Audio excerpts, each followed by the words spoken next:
Thanks for watching Outdoors Delmarva. I'm Captain Willie Dykes. We'll be checking in with my partner Andrew Taws in just a few minutes. Now, for all you dog and cat owners out there, we have some other options for you, and they can all be found under one roof at Repticon. But we'll give you fair warning. This next story just might give you some cold shivers. When we arrived at the Civic Center in Salisbury, we were thrilled that the doorman let us right in. You can find all kinds of reptiles, arachnids, amphibians, so all kinds of exotic pets and everything that you need to take care of them, plus all the information you need. It's like one-stop shopping for all things creepy and crawly. And this is the second year that Repticon has come to Delmarva. Repticon has been in business since 2004. They started doing shows in Florida and just moved up out of Florida. Now we go everywhere. We have shows in Texas, Arizona, California. I think our furthest north one is the Baltimore show. The turnout is great for this two-day event, probably because these exotic critters have their fans. Like there's a lot of people that love snakes and the spiders and stuff. There's you know, people don't talk about that kind of stuff, but they really enjoy it. We have teachers that bring groups in. It's very educational for the kids. And there was no shortage of folks behind the tables eager to talk to us. These are one of the largest of the bearded dragon lights. They're actually really docile, like this guy right here, where you can do whatever you want with them. You'll be able to actually just take them. They'll rest right here all day long. This is a reticulated python. Her name is Panda. She's actually considered a dwarf, but your captive bred animals are going to treat you the way you treat them. As long as you don't hurt this animal doesn't have a reason to hurt you or be afraid of you. As long as you don't starve this animal, it doesn't have a reason to try to eat you. We love Panda. What you're looking at right now are captive bred dart frogs. The great thing about dart frogs when they're raised in captivity is they are not toxic. That's one of the biggest questions that we get.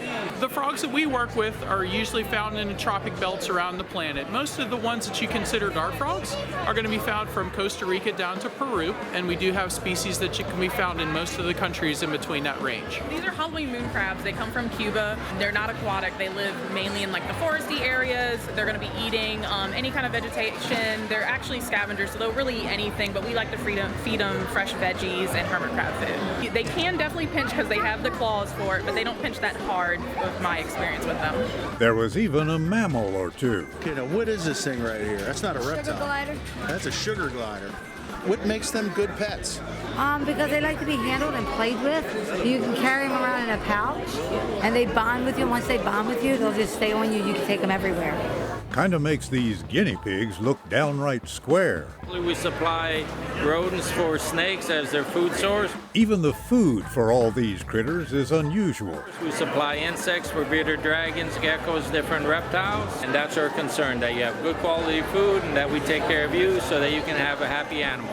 Why is it important to pick out good food for your pets? They're like us. We want good food, so.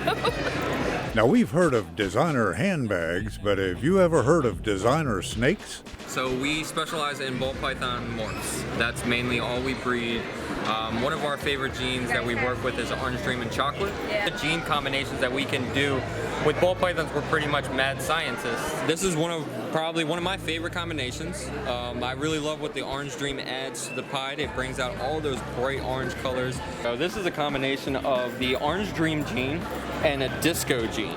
This girl really came out pretty neat looking. She's got a lot of nice blushing. The orange dream, she held her color really well. The disco actually adds a lot of brightness to the OD. Man, that is pretty. There were even some locals. CRESTED MANIA is a company in Seaford, Delaware, and they sell geckos. They don't really need insects, lights, or heat. They're one of the easiest geckos to take care of. They're a great first pet to get. If you're thinking about getting a reptile, moms love them because you don't need to feed them any bugs. They come with a little diet that you make. It's a little powdered diet. Other than that, I mean, they're just a great first reptile to get. It looks like moss on a rock. That's exactly what they live in trees, so they like to imitate the mosses in the trees. Yeah, these are gorgeous. And then this guy over here kind of looks like wood. Fantastic. Those are big, stinking geckos. Now, we learned so much at Repticon that we couldn't fit it all into one story.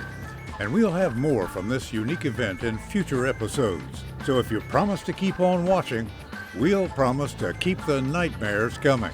Get outdoors, Delmarva.